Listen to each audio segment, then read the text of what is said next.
आओ बच्चों सुनो कहानी। सुनते सुनते गुनो कहानी। एक कहानी आम कहानी, करती कितने काम कहानी। कभी हंसाती कभी रुलाती, मिलती है बिन दाम कहानी। आओ बच्चों सुनो कहानी। हेलो दोस्तों, मैं आपका दोस्त सार्थक। आशा करता हूँ कि आप अपने अपने घरों में स्वस्थ व सुरक्षित होंगे। आज मैं आपके लिए एक नई कहानी लेके आया हूँ जिसका नाम है गरम जामुन। यह कहानी बहुत ही मज़ेदार होने वाली है। यह कहानी एक सीबू नाम के आदमी के ऊपर आधारित है। तो चलिए शुरू करते हैं। कुछ समय पहले की बात है। एक गांव में सीबू नाम का एक आदमी रहता था। वह बहुत अच्छी कविताएं लिखता था। सारे गांव के लोग उनको सुनकर दांतों तले उंगली दबा लेते। यहाँ तक कि विद्वान मास्टर जी भी उसका लोहा मानते थे। सीबू ने गाने में राजा के राजगायक को भी हराकर विजय प्राप्त की थी। पूरे गांव में उस जैसा विद्वान कोई दूसरा ना था। राजा के दरबार में उसका बड़ा आदर होता था। धीरे धीरे उसे अपनी विद्वता पर बड़ा घमंड होने लगा। वह किसी से भी सीधे मुंह बात नहीं करता था। एक दिन वे सवेरे सैर के लिए निकला। मौसम की पहली बरसात होने वाली थी। काले बादलों ने घिरना शुरू ही किया था। सीबू अपने घमंड की ओर चला ही जा रहा था। सड़क किनारे जामुनों के पेड़ काले काले जामुनों से भरे पड़े थे। रसीले जामुन को देखकर सीबू के मुंह में पानी आ गया। उसने सोचा, क्यों ना मैं पेड़ पर चढ़कर जरा थोड़े जामुन खा लूं।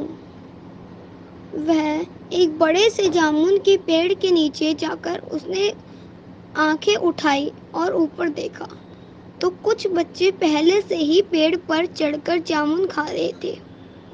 सीबू ने नीचे से आवाज दी, प्यारे साथियों, मेरे लिए भी थोड़े जामुन तोड़ दो और नीचे गिरा दो। उन बच्चों में गोलू नाम का एक बच्चा था। वह बड़ा शरारती और चंचल था।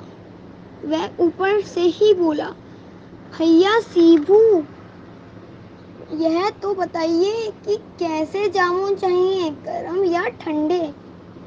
सीबू गुस्से से बोला, भला जामुन भी कहीं गरम होते हैं। चलो मजाक छोड़ो और मुझे जामुन दे दो। गोलू बोला, भाई भैया, आप तो इतने बड़े विद्वान हो, क्या यह भी नहीं जानते हैं कि जामुन दो प्रकार के होते हैं, गरम और ठंडा। पहले आप बताइए कि आपको कौन से जामुन चाहिए।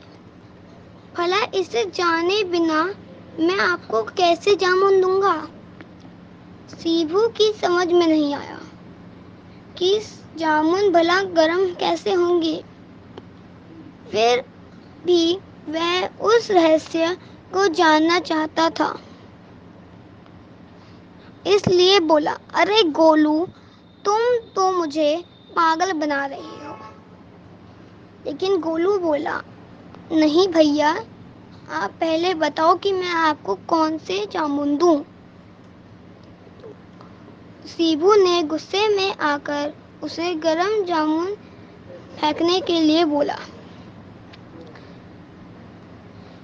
गोलू ने सीबू की यह बात सुनकर जामुन की एक डाली को जोर से हिलाया।